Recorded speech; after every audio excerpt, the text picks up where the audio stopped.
ummata Oromoon ganina hunduutu sinittimu umrii hangan jiraade kanatti umrii hangan jiraade kana walakkaa ol siyaasa keessan ture baay'een arge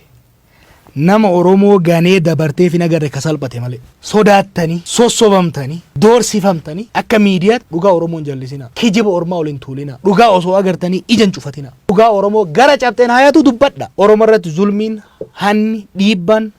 godhamuna arane galle warra miidiyaatti hin irraanfatina warri akka Ayyuu Abubakar Muusaa dhugaa Oromoo waan dubbataniif miidiyaa xiqqootti waan dubbataniif fannifamuun isaanii maqaan isaanii seenan akka isaan wajjin bare miidiyaa Habashaa keessa ka iyyaa ture baay'eemi har'a maqaa yaadan meeqa Ayyuu Abubakar fi Abubakar Muusaa garuu yaadan gootummaadhaan amanamummaadhaan dhugaa irratti cichanii warri wareegamaniif isaan wareegamaniif maqaan isaanii qabrii ol jira warri waa gaafsan garuu Haile Sillaasee jala shururuke Darbuu jala shururuke Mallasaa jala shururuke har'a ilmaan isaanii isan maqaa isaanii yaamamuu hin saalfate wareegamni fedhe haa dhufu aarsan fedhe haa dhufu dhugaa Oromoo irraan jallatina dhugaa Oromoo irraan jallatina eebbisaa addunyaa dhugaa Oromoo waan dubbateef mucaa kichuu harkisanii ajjeesan asitti aga har'a wallisaan hundi isaan dhaadata Oromoon hundi isaan dhaadata warra Haile Sillaasee faarsaa oole Dargii faarsaa oole lola isaatitti bubbee afuufaa ture warri Mallasaa jala fiigee deemaa ture ol je'ee uummata laaluu hin danda'u kanaaf waan lubbuun jalaan baatu gubbaan malee ama dhibban jiraanu guddatu ama 50 kana jecha namni sodaate haga fedhoo nyaanne boorciin kiyya kanarraa achi guddatu banni wanni dhufu hin jiru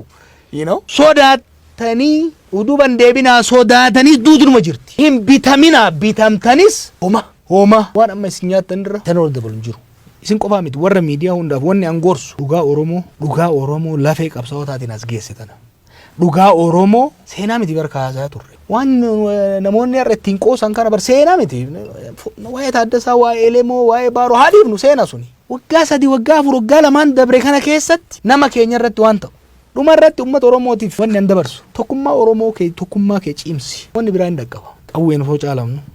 maallaqaan osoo caalamnu dippiloomaasiin osoo caalamnu kan as geenye tokkummaa Oromoo cimsineeti tokkummaa Oromoo kana immoo lafatti finne kaarra gowwaa fi gantuun Wallaggaa Faarsii Shawaa Faarsii maaliif yettee nama keenya Islaamaa Kiristaana yettee walitti buusuudhaaf fiigdu kana aarsaa itti kafaleeti Taaddasaa Birruu fa'aa faatu maaraga lafa kaayee dheeraa dhaqeeti Bariisoo Waabee faatu amantiin hin qoodamnu jee shinnigatti wareegameeti lafatti miti lafeen jaarree asiin geenye lafeen tokkummaa lafeen jaaramte sana akka mansalaalatti fayyadamneet salphina abbaa Isaayyafaa jalatti nu gotan turan san keessa of baafneet har'a kabajaa hanga tan argachuu dandeenya har'as tokkummaa keenya diiguu warri barbaadu bitamaan nu keessa jiru saataatu gowwaan nu keessa jiru saataatu diinni saataatu abbichaan Wallaggaaf Shawaa walitti naquu fiigu Harargeef Arsii walitti naquu fiigu har'a abbichaan gandummaa faarsuu fiigu qilleensa amantii afuufuuf deemu waan tokko shakkina uf duuba isin deebisuu barbaada masalaala isin kortanii ol baatan san sadarkaasii isin takkaan irraa baasaa akka jiru beeka amma kufnaan immoo ol deebi'uun hin jiraatu tokkummaa keessan cimsaa dhugaa teessan gadi lakkisinaa jaarmaalee keessan cimsaa